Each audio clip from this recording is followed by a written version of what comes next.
O coronavírus e a economia. Quais as nossas opções? Com a pandemia do coronavírus, estão sendo executadas medidas de quarentena para salvar a vida das pessoas. Mas se elas ficarem sem poder trabalhar, os impactos na economia parecem ser piores do que o próprio vírus, o que as faz questionar a quarentena. Faz sentido essa oposição entre salvar pessoas ou salvar a economia? Vamos imaginar o que acontece com a economia se não fizermos a quarentena. Nesse caso, as pessoas continuam circulando normalmente. As lojas e empresas ficam abertas e as pessoas vão trabalhar. No início, poucas pessoas estão infectadas pelo coronavírus e apenas algumas precisarão ser internadas no hospital. Esse começo lento dá a impressão de que a doença vai se espalhar bem aos poucos e que não é algo sério. Podemos desenhar aqui um gráfico com o número de casos graves precisando de internação até agora. Enquanto isso, na economia, as pessoas estão recebendo seus salários e fazendo suas compras. Então parece que a economia vai bem. Podemos desenhar aqui um gráfico com o PIB do Brasil. Ele é a soma de todos os bens e serviços finais produzidos ao longo do ano e pode ser usado para medir se a economia vai bem ou mal. Com as pessoas mantendo o contato social, os especialistas do mundo todo estimam que a contaminação vai acontecer de forma muito rápida e em pouco tempo. Após um início tímido, a doença de repente está em todos os lugares e não para de se alastrar. Assim, o número de pessoas que precisam de internação aumenta muito rapidamente. Mas o número de vagas disponíveis nos hospitais é limitado, por mais que o governo invista muito na criação de novas vagas. Podemos desenhar no gráfico uma linha com a quantidade máxima de leitos disponíveis. Com os hospitais cheios, as pessoas começam a morrer pela superlotação do sistema de saúde, ou seja, pela falta de camas e aparelhos suficientes para tratar todos os casos graves ao mesmo tempo. Um estudo feito no Imperial College de Londres estima que, se não houver quarentena, o número de mortos no Brasil por coronavírus vai ultrapassar 1 milhão de pessoas. Enquanto isso, muitas pessoas doentes ou vulneráveis terão que se isolar em casa, ou precisarão cuidar de familiares doentes, deixando de trabalhar. Nessa situação, a maioria da população terá que economizar dinheiro e reduzir suas compras. Com a redução das vendas, muitas empresas vão ter prejuízos ou falir. E com isso, seus funcionários perderão seus empregos. Sem salário, essas pessoas não conseguem comprar comida, remédios, pagar as contas, etc. Isso causa um efeito bola de neve, com a economia afundando cada vez mais. Esse cenário é muito complicado e leva ao caos social, com saques aos supermercados e pânico generalizado. A partir daí, não dá para imaginar o que vai acontecer se o Estado continuar escolhendo não decretar a quarentena. A verdade é que nenhum país se omitiu desse jeito até agora.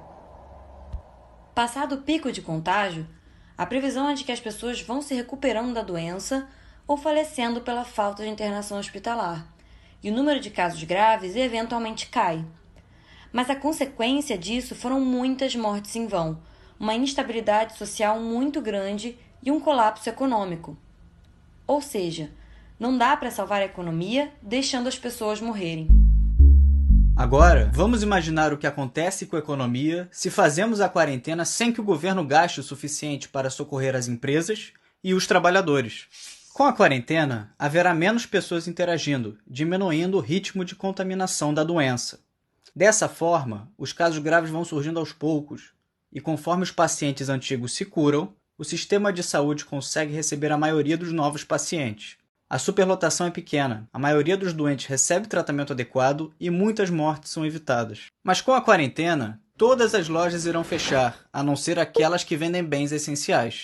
Ao mesmo tempo, a maioria da população só vai gastar com os produtos essenciais, cortando os outros tipos de consumo. Por esse motivo, muitas empresas podem falir, causando demissões e deixando trabalhadores sem renda. Para piorar, os trabalhadores autônomos e informais também ficarão sem fonte de renda, e tudo isso significa uma grande redução no consumo.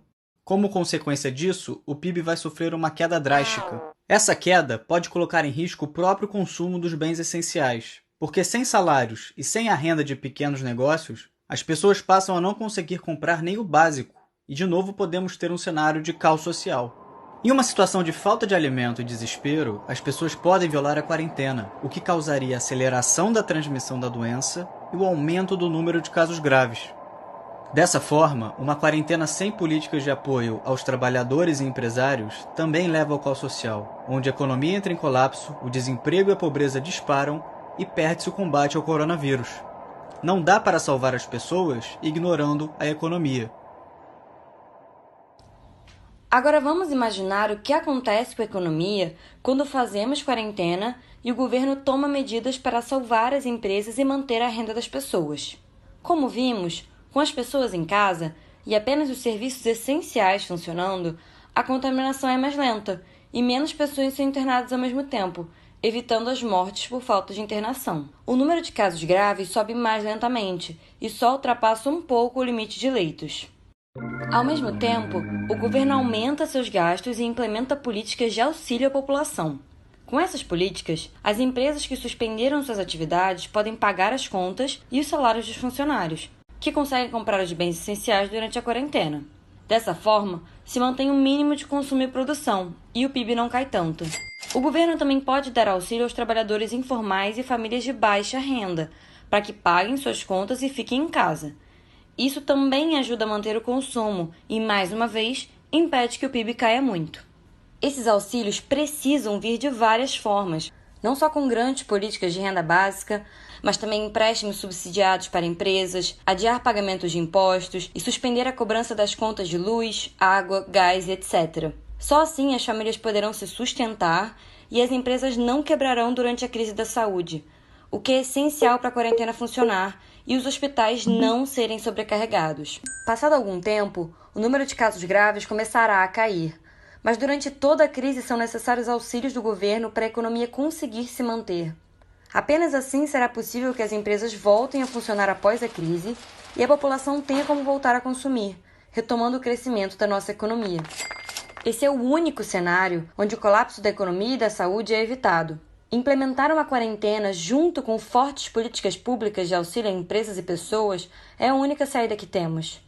Por isso, não existe dilema entre salvar a economia ou salvar a vida das pessoas. Só é possível passar por essa crise protegendo ao mesmo tempo nossa população e a economia.